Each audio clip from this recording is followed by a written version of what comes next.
Chicago O'Hare Airport. Gate B-17, Monday, 6:47 a.m. The bustling terminal was alive with the sounds of rolling luggage and distant announcements. Brenda Sullivan, the gate agent, stood at her post, her voice slicing through the morning chaos. "We have an impersonator at Gate B7. Captain Zara Washington, a seasoned pilot for Skyline Airways, froze mid-step. Her crisp uniform, adorned with her gold captain stripes and silver wings, was a stark contrast to the chaos unfolding around her. She felt the weight of the crowd's gaze as heads turned, curiosity piqued. "Ma'am, I don't know where you got that costume, but you need to leave the secure area immediately," Brenda declared, pointing an accusatory finger. The crowd began to murmur, phones emerging as witnesses to the unfolding drama as Zara's heart raced. "Have you ever been judged so completely that someone called security just for existing in your own workplace?" she asked, her voice steady despite the tension. "Flight 447 to Denver is departing in 52 minutes, she added, reaching into her jacket pocket. She pulled out her pilot's license, a laminated Federal Aviation Administration certificate. "Here's my..." Brenda waved it away dismissively. "Anyone can fake those online nowadays." She turned to the gathering crowd, her voice rising. "You see how they try to scam their way into restricted areas." Maya Monroe, a passenger live streaming her morning coffee routine, caught the scene on her phone. "Y'all seeing this discrimination at O'Hare right now?" she whispered, her audience growing rapidly. Zara pulled out her employee ID badge, revealing the Skyline Airways logo. "I've been flying for Skyline for 6 years. I'm Captain Washington, assigned to Flight 447 this morning." Brenda barely glanced at the ID.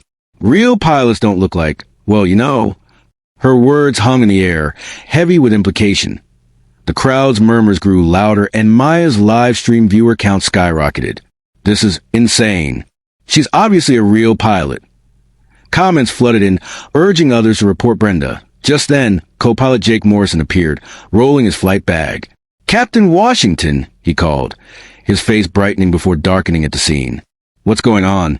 "Brenda thinks I'm impersonating a pilot," Zara explained, her voice calm. Brenda's eyes narrowed. "Oh, so now you're both in on the scam?" "Scam," Jake echoed, incredulous. "She's been my captain for 8 months. Zara opened her flight bag, revealing her flight manual and logbook.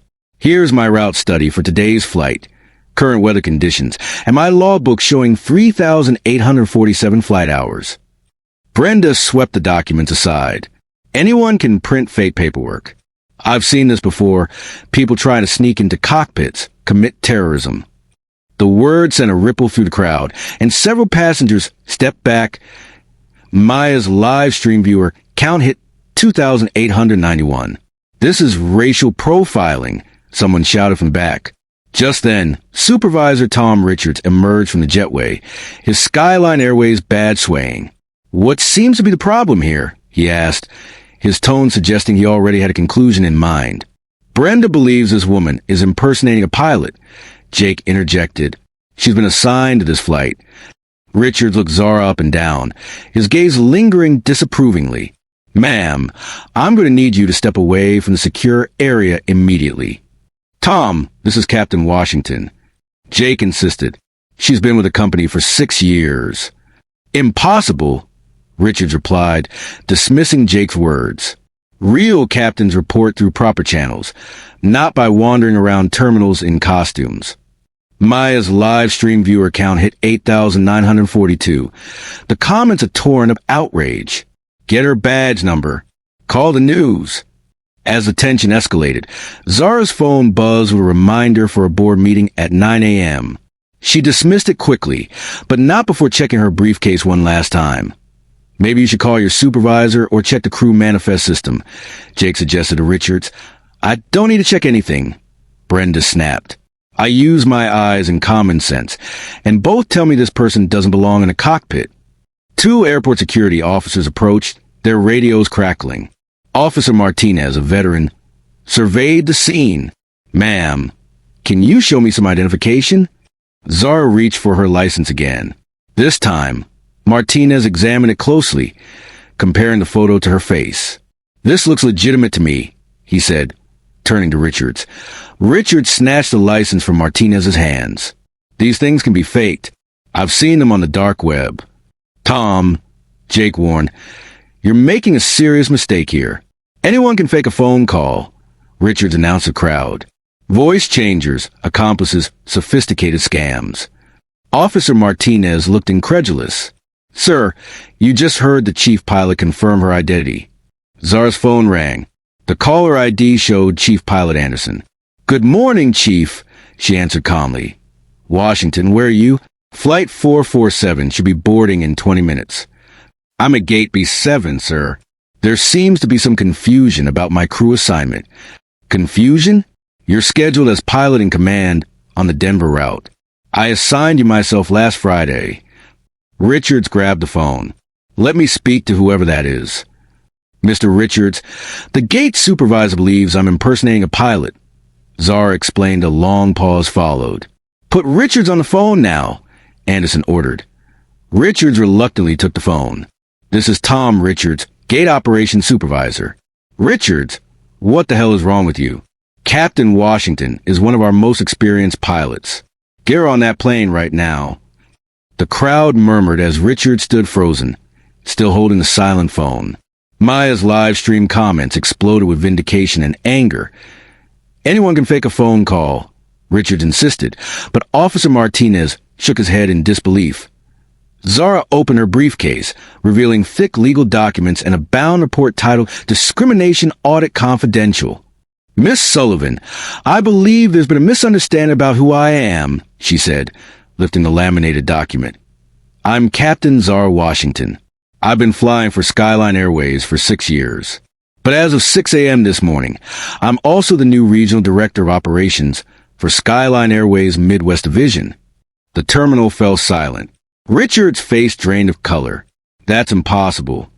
Zara held up the appointment letter, signed by CEO Marcus Davidson himself. Effective immediately. Operational oversight for 47 airports across 12 states. Maya's phone nearly slipped from her hands.